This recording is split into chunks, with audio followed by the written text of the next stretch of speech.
Lanier Phillips grew up in rural Georgia when the American South was segregated. So it was a little bit rough, I say. He knew this world offered much more than hatred and intolerance, so in 1941, I wound up joining the Navy. Phillips left many of his racial worries back in Georgia, but aboard USS Truxtun in 1942, he found the Navy was segregated as well. Blacks could only serve as mess attendants, and we weren't allowed to wear an eagle or chevrons. The Truxtun was part of a three-ship convoy zigzagging across the North Atlantic during World War II.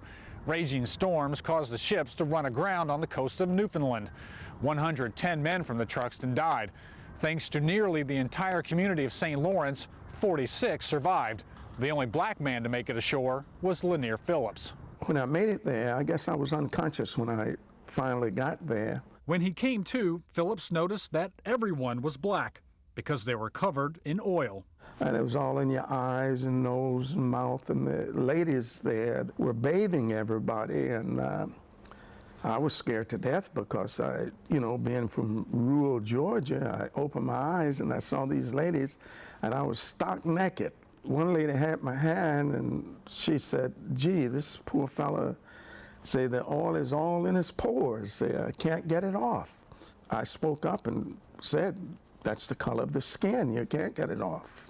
Phillips remembers the motherly care he received from that same white woman almost 60 years ago. She stayed up the entire night taking care of me.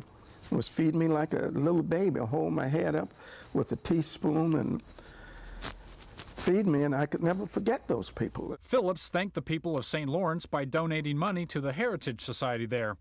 But Phillips says his contributions to that small town in Newfoundland paled in comparison to what the citizens there did for him. They didn't just save my life, they changed my entire philosophy of life, because the feeling I had was that all Caucasians were racist and bigots.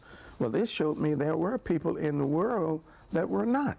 This new philosophy of life helped Phillips break barriers in the Navy. Phillips went on to become the Navy's first black sonar tech, and he was one of the first black sonar instructors. Phillips now spends his days at the Naval Home in Gulfport, Mississippi. Come here because you're not going to beat it.